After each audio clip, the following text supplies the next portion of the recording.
सबको यथा योग्य नमन। मैं आत्म परिचय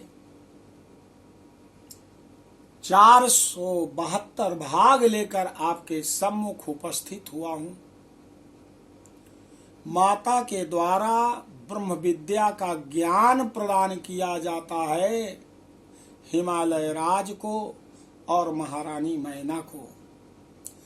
श्लोक संख्या 62 से लेकर के श्लोक संख्या 72 तक इसमें सुनेंगे। 15वां अध्याय है देवी भागवत महापुराण में। सर्वप्रथम शंखध्वनि द्वारा माता को प्रणाम।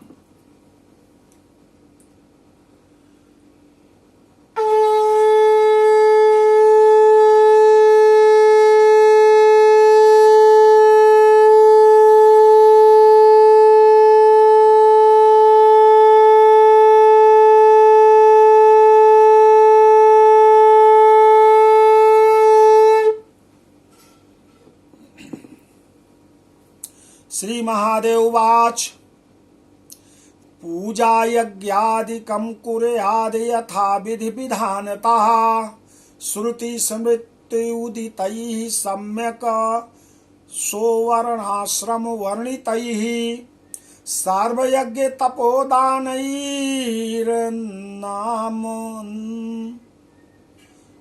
मेव हि समर्चयेत्।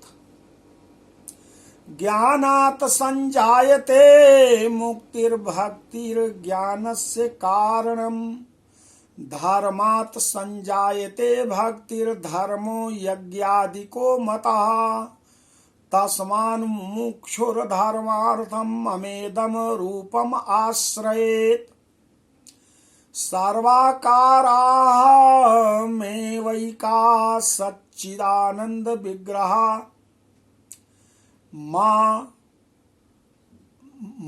दंशेन परिच्छिन्ना देहा स्वर्गौकसां पितः तस्मान् मामेव विधियुक्तैः सकलैरेव कर्मभिः विभाव्ये प्रयेद भक्तया नान्यथा भवेत् सुधे।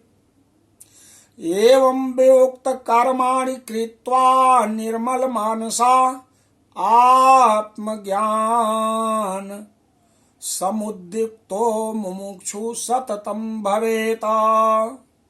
घृणाम वितत्ते सर्वत्र पुत्रमित्रादिकेष्वपि वेदान्तादिषु शास्त्रेषु सन्निविष्टमनः भवेत्। कामादिकं त्यजेत सर्वमहिंसां चापि विवर्जयेत्। एवं कृत्वा पराम विद्यां जानीते नात्र संशयः।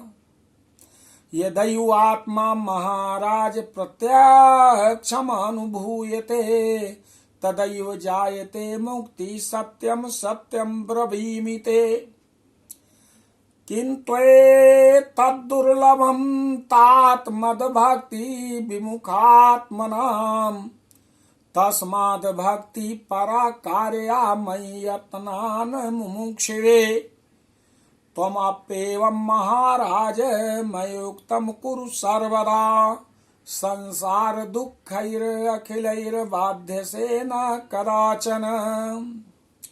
इति श्री महाभागवते महापुराणे श्री भगवती गीतासूपनिषत्सु ब्रह्म विद्यायां योगशास्त्रे श्री पार्वती हिमालय संवादे विज्ञान योगोपदेश वर्णनम नाम 15 अध्यायः। 15 अध्यायः। भगवान भोलेनाथ कहते हैं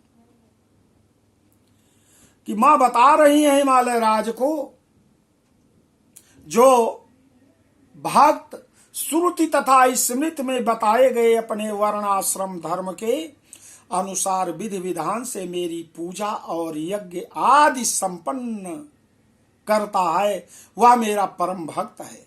सभी यज्ञ तप और दान से मेरी ही अर्चना करनी चाहिए। ज्ञान से मुक्ति होती है और भक्ति से योग आदि धर्म के ही रूप हैं। ज्ञान से मुक्ति होती है और भक्ति से ज्ञान होता है। धर्म से भक्ति का उदय होता है और यज्ञ यागादि धर्म के रूप हैं। इसलिए मोक्षार्थी को धर्म रूप से यज्ञार्चन आदि के लिए मेरे इस रूप का आश्रय लेना चाहिए। हे पिताजी, सभी आकारों में एकमात्र मैं ही विद्यमान हूँ और स्वर्ग के देवता मुझ सच्चिदानंद स्वरूपा के अंश से उत्पन्न है। इसलिए वेदोक्त सभी कर्मों से भक्ति पूर्वक मेरा ही अर्चन करना चाहिए।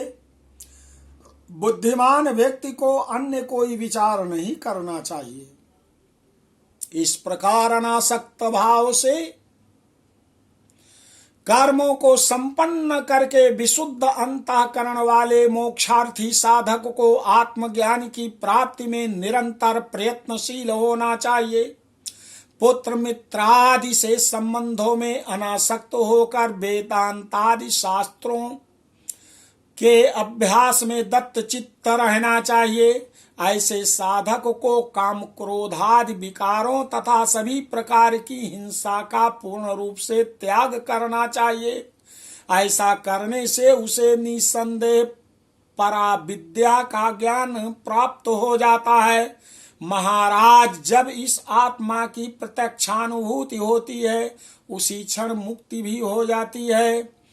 यह निश्चित सत्य बात आपके लिए मैं बता रही हूँ, किंतु पिताजी, मेरी भक्ति से विमुख प्राणियों के लिए यह प्रत्यक्षानुभूति अत्यंत दुर्लभ है। इसलिए मोक्ष साधकों को यत्न पूर्वक मेरी भक्ति में ही निमग्न रहना चाहिए, संलग्न रहना चाहिए। महाराज, आप भी मेरे बताए अनुसार करेंगे तो संसार के समस्त दुखों से कभी बाधित नहीं होंगे। इस प्रकार श्री महाभागवत महापुराण के अंतर्गत श्री भगवती गीतोपनिषद में ब्रह्म विद्या योग शास्त्र के अंतर्गत श्री पार्वती हिमालय संवाद में विज्ञान योगोपदेश वर्णन नामक 15वां अध्याय पूर्ण हुआ। बोलो आदि शक्ति माता भगवती की जय।